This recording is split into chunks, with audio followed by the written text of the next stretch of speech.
I live up in Monroeville, in Pennsylvania. For those who don't know, it's a historical site when it comes to horror movies, being that it was the mall where they recorded the original Dawn of the Dead back in 1977. The town itself isn't that different from any other, but the types of people we occasionally get passing through can certainly be interesting. There's the occasional tourist group, horror convention, and several Romero tributes. All I'm saying is we're pretty used to seeing weird stuff around here. Not, like, every day, but more often than I'd like to admit. So when I first saw the flyer for something called the Traveling Graveyard, I didn't give it a second thought. However, it happened to be taped to a wall just outside the Indian restaurant where I waited in line for my Friday night tikka masala, so I gave it a look. It took me a few seconds to even realize what it said. It was such a strange collection of words, like raspberry shoes, huge missile, or bright black. I had to look closer, kinda like you did when you clicked this. I took a picture of the flyer, got my order, and made it back to my car, and I could tell it was gonna rain. I spent some time checking the picture in my car, zooming in on the details I might have missed.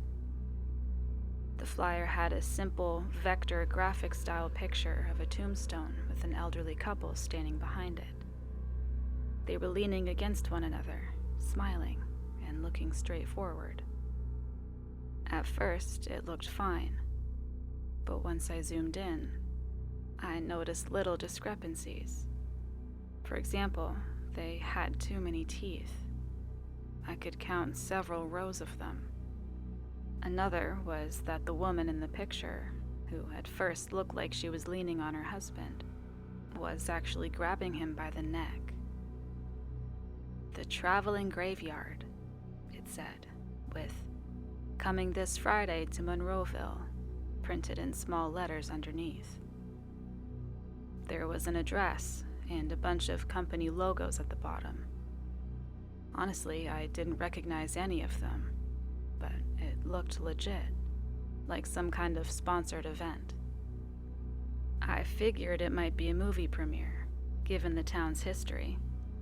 And lucky for me, the address was on my way home. I could swing by and just catch a glimpse. I hadn't heard of any big projects being filmed in the area, but sometimes those things can fly under the radar. Then again, it could be a club or some kind of opening event. There was no way to tell. I sent the picture of the flyer to my buddy Henry, who immediately called me up as I pulled out of the parking lot. The guy lives for horror stuff. "What the hell is it?" he spurted out, not even saying hello. "No idea. Checking it out on my way back." "I'll meet you there." "You don't have a car." "I'll bike." He hung up before I got the chance to ask him about it. Had no idea he even knew how to ride a bike. I made my way to the address. The road was mostly gravel, leading through a small forest passage just outside of town. Still pretty central. I could see the lights in the distance.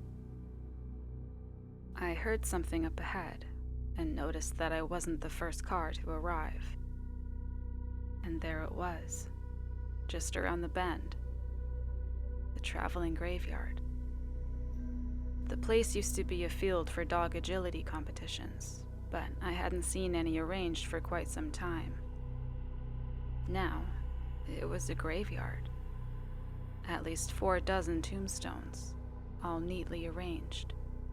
A black cast-iron fence surrounding the area, and an honest-to-God church waiting at the end of a long dirt path.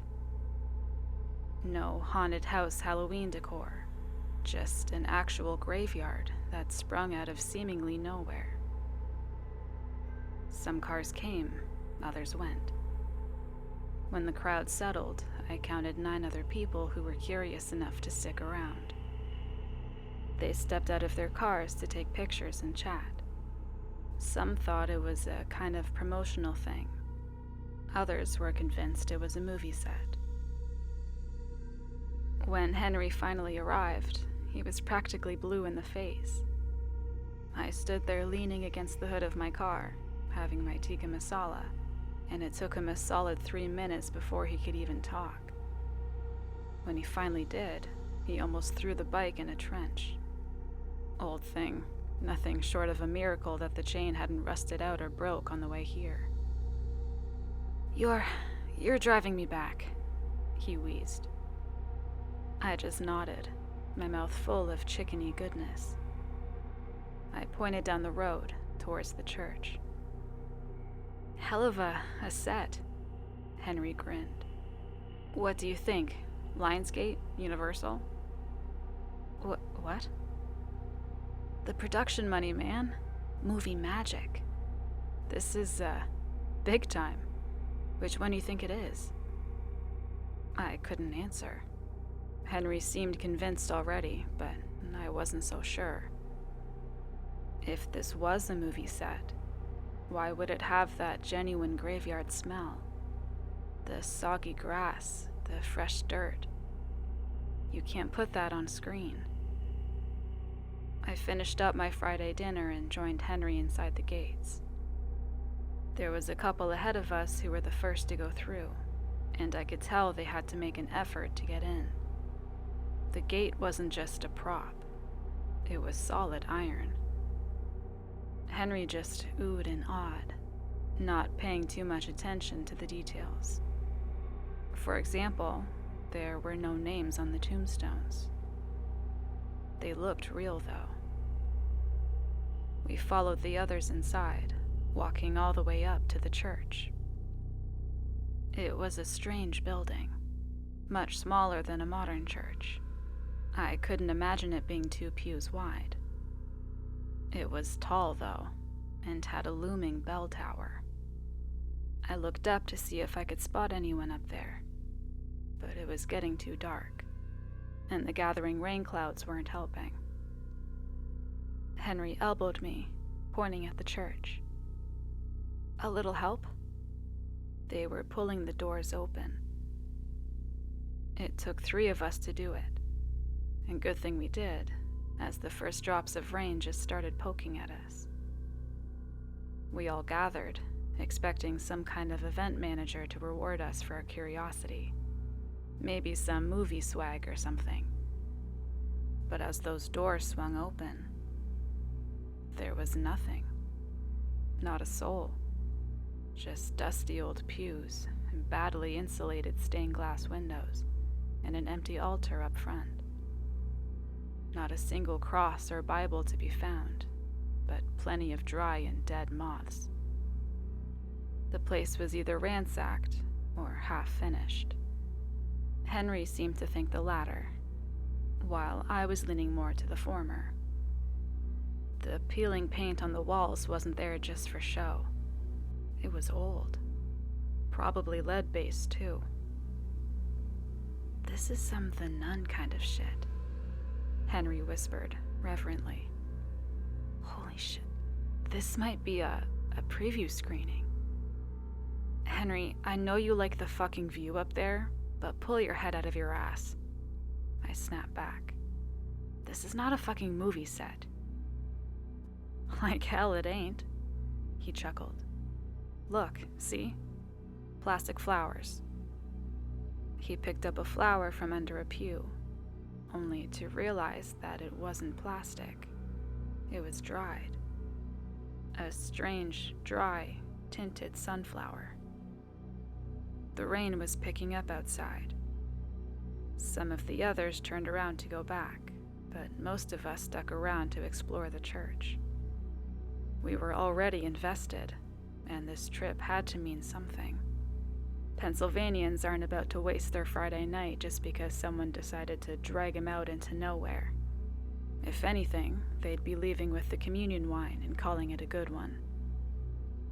I wasn't all too convinced, though. Some of it just looked a bit too real. Checking the pews, I could see little scratched-out letters and numbers. There were a lot of years marked, but none of them seemed to date past 1890. There was also a whole slew of names hastily scrawled on the walls, possibly by children, judging by the height and legibility. At least a dozen names, boys and girls, no surnames. I stepped back out into the rain and called my buddy Luke. Reception was a bit spotty, but the call got through. Yeah? He answered, trying to speak through the static. Hey, can you look something up for me? What? Look something up for me. It took me 3 tries to explain to him that I wanted some info on the traveling graveyard event. Maybe we'd seen the wrong date, or there was some kind of misprint. This was clearly the right place, but it didn't seem like the right time. Luke said he'd look into it and call me right back. I stayed outside for a while, huddling under the roof. I looked down the path leading up to the church to see if the others had already made it out. I figured they had, since I couldn't see them anywhere. Then again, their cars were still parked outside. And another thing, the gate was closed. We'd left it open. Why would they close it? I had this sinking feeling that I was missing something obvious, but I couldn't put my finger on what. Like that feeling when you leave home, convinced that you're forgetting something important. I looked around, letting my eyes drift over the tombstones, but there was nothing out of the ordinary. Then again, the rain was making it all harder to see. Henry joined me just as Luke called me back. I kept getting disconnected the moment I pushed to accept the call. It got dropped over and over, 3 times in quick succession. On the 4th, a weak signal came through. I could barely make out what Luke was saying. There was so much interference that most of it came out sounding like he was stuck in a microwave. A few words pushed through, mostly asking things like, "What the fuck?" and "What are you talking about?" It didn't take a genius to get that he had no idea what we were talking about, and that this event was unheard of. I tried yelling the address back at him, if he wanted to check it out himself. I spelled it out over and over, but he just couldn't hear me. Finally, as the 4th call disconnected, I texted him instead. I was surprised to see that it went through. Henry just sneered at me. "I don't like that look," he said. "What's going on?" "Where did the others go?" I asked, brushing some rain out of my hair. "What? What others?" The guys who left. There was like 4 or 5 of them." "Oh, they went out back, I think." Henry took me back inside, pointing to one of the stained glass windows. He was right. I could see a bunch of people walking back and forth between the graves. But there was only one problem. There were 7 of them, not 4 or 5. Henry counted them with me, and the other remaining people in the church stepped up alongside us. We could barely make the others out in the rain, but it was clear that there were a few too many. "Maybe more came by," someone whispered. "Maybe they're the event people." "Can't see more cars," someone responded. "Were they always there? Did we check?" And finally, as we all quieted down, I heard Henry whisper, "What the fuck are they doing?" That's what we were all thinking. They were all just standing there, seemingly immobile. They weren't running for cover or leaving altogether. They just stood there, as if held by some invisible will. Puppets, waiting for their strings to be pulled. Then, from the other side of the room, a whisper. "There's more on this side." At least 8, possibly more further in. No idea where they came from or what they were doing. If anything, they looked more like statues than people. For a moment, we all just stood there, trying to imagine what the hell they were trying to do. Finally, the couple who stepped in ahead of us chimed in. They were leaving. I was inclined to join them, but something told me it was a bad idea. Besides, Henry wasn't ready to let me go just yet. If anything, he was getting excited. This all seemed like part of the event to him. Instead, the rest of us gathered at the open doors, watching the two wander in the rain. Only me, Henry, and this 16-year-old looking kid remained indoors. Once they got halfway, they turned to us and screamed. It was so damn fast. They came from both sides of the building, beelining straight for the two. 16 bodies in total, all drenched by the rain. I could make out some vague shapes, like a girl in a white dress and a tall man with a black suit. They weren't really running. It was more like a strange walk, like their entire body was on a swivel. They rolled their spines back and forth, having their necks bobbing back and forth. One of them fell over, smacking his head on an unmarked grave. The couple made a run for the gate, but it was too high to climb. They tried helping one another, one stepping into the other's hands, but it was too late. Some kind of instinct wanted me to run out there and help them, but I didn't. I just stood there, waiting to see what would happen. They grabbed the man first. He was still holding up his arms, trying to get his girlfriend over the iron fence. They lifted him off his feet in what looked like the most casual effort. And a second later, they threw him. Straight up.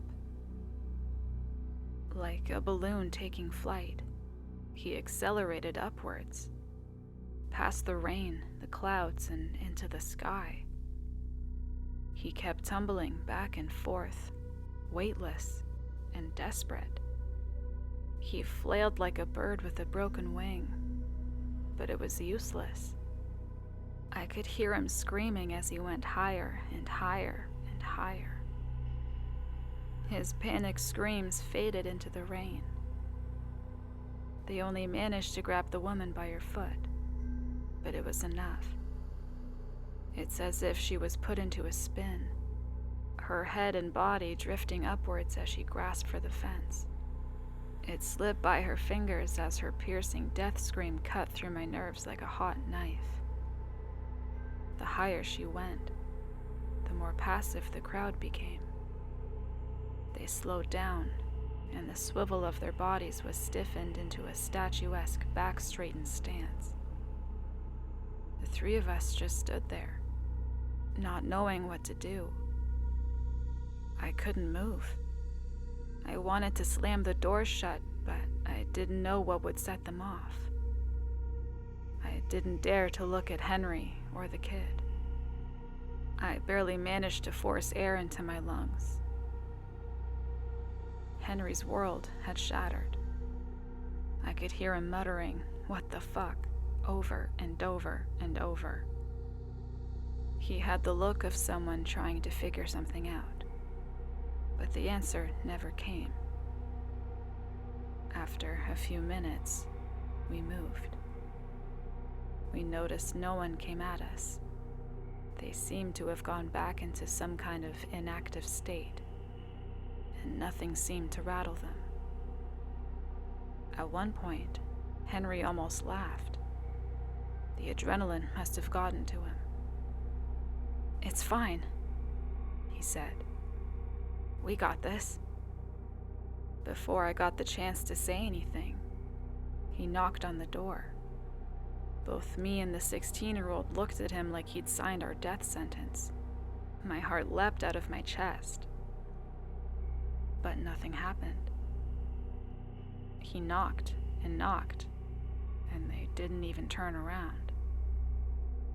"Get your head straight," I whispered. "You're not just messing with your fucking life." Henry just smiled through his teeth, but I could see he was just as scared as I was. Pupils wide, short, shallow breaths. Hell, the 16-year-old was probably the only one of us actually paying real attention. She was short, with black hair, some kind of pixie cut, and had a nose ring. She kept looking back and forth, both between the two of us and at the crowd gathering outside. She tapped my shoulder, forcing me to make eye contact. "Help me with this." We started dragging one of the doors shut, but it was way too heavy. It had been one thing pulling it open with dry dirt under our feet, but now with the rain, it was getting downright difficult. It wasn't until Henry got out into the rain to push that we made some progress. But the moment he stepped into the rain, they all turned towards us.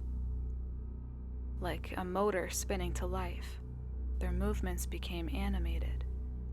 Every limb a fluid motion, heading our way with complete abandon. They stumbled over one another, over the graves, slipped in the mud, but kept going forward. We both grabbed Henry and pulled him in, and the moment he stepped inside, they stopped moving. All three of us tried to catch our breaths. Henry's manic smile was still plastered on his face. He'd cracked.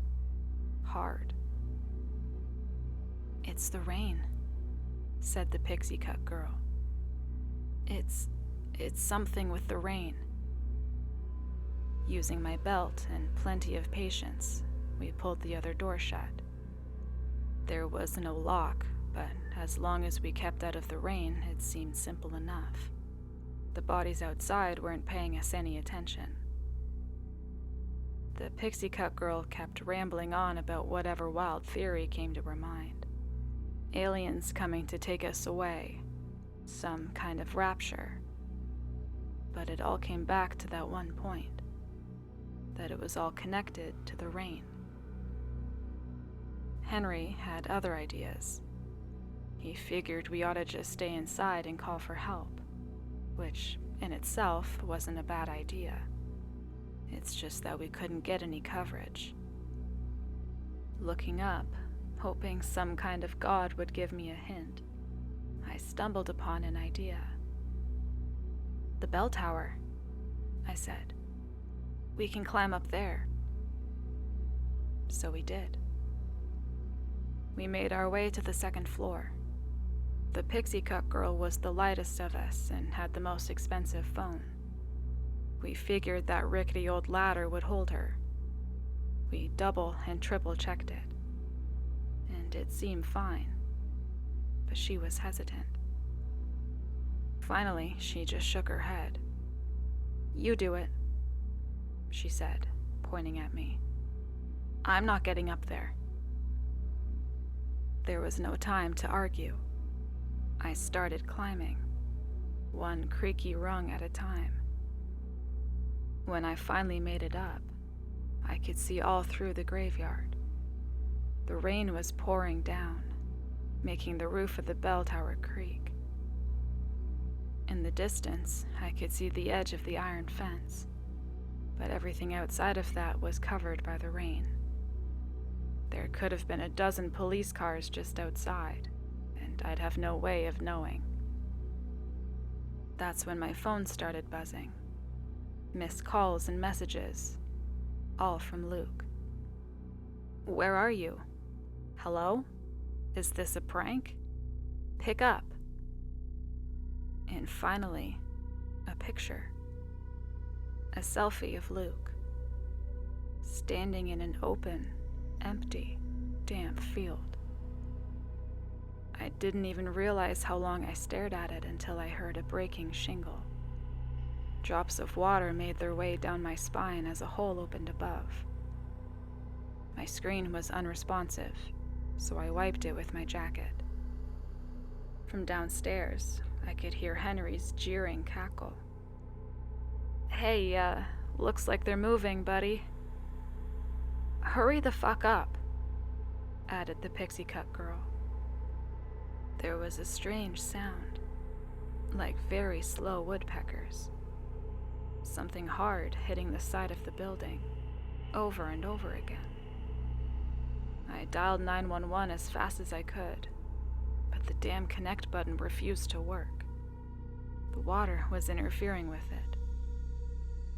As the call lit up with a green symbol, I saw something peeking over the edge of the roof. She was young, but no child. Eyes hollowed out, leaving empty holes on the inside of her blackened skull. Her mouth wide open, her lower jaw swinging back and forth. She wasn't breathing. She wasn't in pain.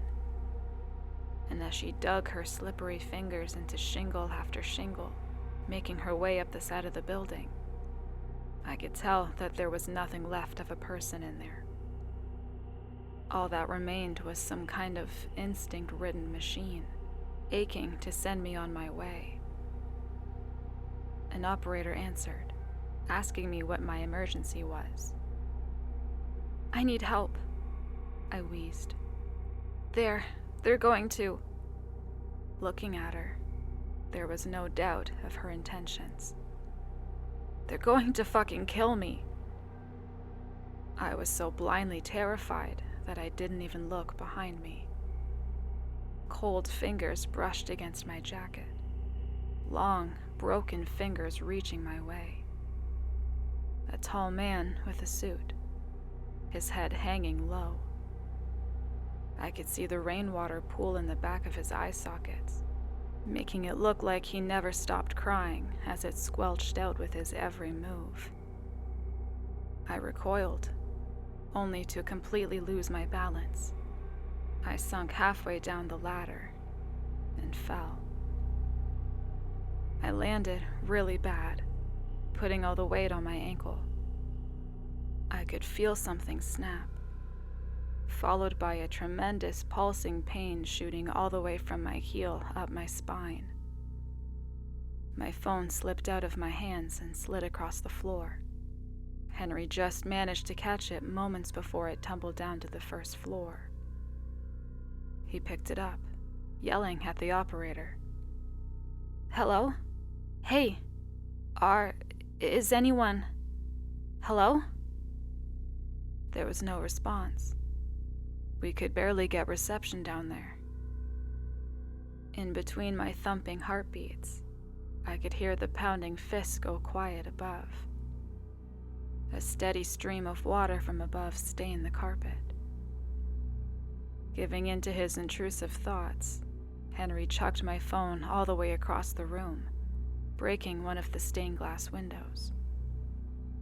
In the aftermath, I did my best to support my probably broken ankle. We used our socks as a makeshift bandage, trying to keep it in place. It didn't help much, but it made it easier to jump on one foot. Still, every movement teased me with a tickle of pain, threatening to send shockwaves throughout my body, tearing all the way up my spine. Finally, the three of us just sat there. I don't know for how long. Maybe an hour, maybe 2. The rain wasn't letting up. What the fuck do we do? I sighed. We can't do shit. We fucking fight them, nodded Henry. They're not that fast. Try that again, but without a fucking car for a brain. What? We can take him. I told you, we got this. The pixie cut girl just shook her head and stayed quiet. She was working on something. We were growing tired and sluggish. If we were to do something, now would be the time. Henry had found some kind of iron rod broken off from the second floor railing. There was some weight to it, but he'd be insane to actually try and fight them with it. The pixie cut girl had been staring straight ahead all night, tapping her foot. Then finally, she spoke out. "I can make that fence," she said. "You got a car?" "Yeah," I nodded.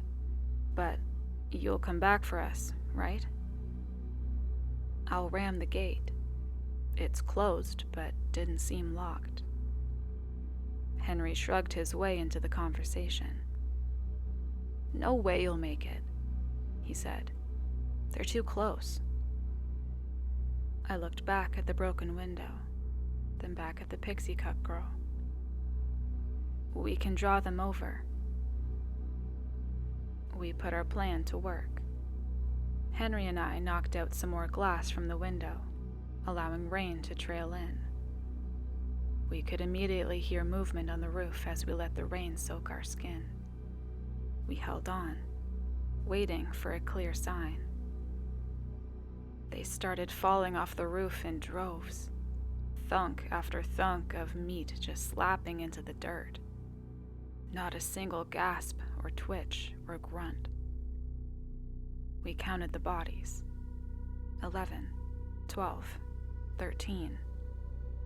I prepared to give her the signal. 14, 15. She had pushed the door ajar and was ready to go. 16. She burst into a sprint as we moved away from the window. Henry hurried to the front door, and I followed to the best of my ability. She was gunning for it. But there was a problem. There were far more than 16 out there. There was at least double. But she kept going, weaving past them. As she finally reached the far side of the fence, she leapt up, putting her foot in the middle of the bar and kicking herself upward. In one swing, she flung her lower body over the fence. "Holy shit," murmured Henry. You think she's okay?" I nodded, as if to convince myself. "She'll make it." There was a beep in the distance, followed by an engine roaring to life. And moments later, the gate flung wide open. She drove straight ahead, aiming for the church. At least 8 of them toppled over, being flung left and right, smacking against the hood of the car. She'd almost made it halfway there when I heard this strange metallic groan. The car was slowing down and lifting. It was about 2 full feet off the ground when it started to wobble. The combined touch of all those things seemed to be able to send anything off, even a car. I saw the pixie cut girl trying to get her belt off, but the added movement just made the car topple over to the side. As it tipped over to the driver's side, I saw her struggle to climb out the passenger seat. The car started to lift again, this time reaching over 6 feet. And finally, the crowd let go of it, as it started slowly drifting upwards, with the pixie cut girl still in it. She was a full 10 feet off the ground when she finally got out. The rotational force flung her out, making her hang from the passenger side door in mid-air. Then, she slipped. We watched her slip into the crowd, screaming. And then, just like those before her, she started to drift into the rain clouds, Dozens of hands sent her on her way, holding their arms high, like a silent wave goodbye. Henry nodded at me. "All right then," he said. "I'm going for it." I didn't react in time. He bolted out the door, swinging wildly with his iron rod. He connected with one of them, tearing off an ear and a solid chunk of jaw. Still, that did little to stop them. Luckily for Henry, he was fast. Almost fast enough to make it. We just hadn't counted on the car coming back down. Whatever up there took it, didn't want it. The car came crashing down with a deafening crunch, taking both Henry and two of those things with it as it belly flopped into the mud. And then there was just me, my screams, and the rain.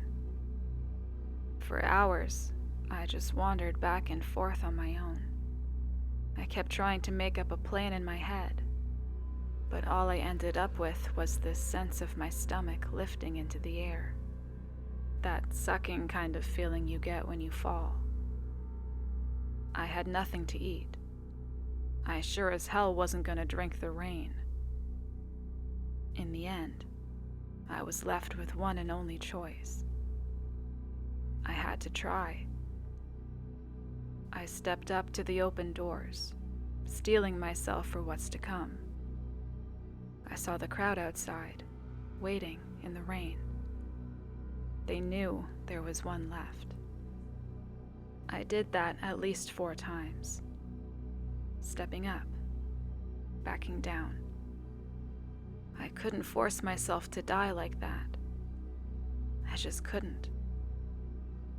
Finally, I just collapsed into the front pew, screaming in frustration. Not like that would move those things anyway. I noticed something under one of the pews. The couple who'd been first inside had forgotten a small bag. Apparently, they'd anticipated bad weather, as there was a folded-up umbrella inside. It wasn't a good plan, I'll admit to that. I couldn't tell how those things worked. But this was the best thing I could come up with, and the greatest chance I had. I unfolded it, carefully, and tried to step outside, just a little. As the first raindrops hit the plastic, I expected explosive movement. Instead, I got nothing. Inch by inch, I made my way outside. I tried my best to put a smooth weight on my foot, but I just ended up jumping. Taking those little jumps in the mud was close to suicide. One slip up, and that'd be that. I could barely hear my panting breaths over the pouring rain. At one point, I held the umbrella at a bad angle. Some water touched the back of my leg, causing all now 40-something creatures to turn my way in an instant. I stopped, and they did too. Empty skulls all around, hungrily waiting for me to slip up. Little by little, I made my way past them. Some were only a few feet away. I walked past the gate, and I kept walking. I didn't even notice when the rain stopped, or that the sun came back out. I didn't notice I was back in that dog agility field. I barely even reacted to Luke waving me over from the parking lot. Turns out, everything was gone. Not just the people, but our cars, and the graveyard itself. Only thing I could find that showed Henry had ever been there was his rusted-out bike by the side of the road. Maybe the church was never there to begin with. At least, not in this world. And yet, It was the realest thing that ever happened to me. They never found the others, or my car, or anything else. Hell, it seemed like pretty much no one had even seen the flyers around town. I tried looking up people who came there and left, but they seemed to have no recollection of ever seeing the church. I've talked to some of them on Reddit. I checked the company logos on the flyer again, just to try and get some kind of clue. Turns out it was all fake.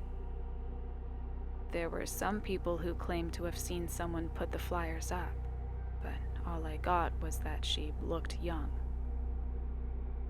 I've never seen or experienced anything like that night. Nothing. But this is why I always keep an umbrella around.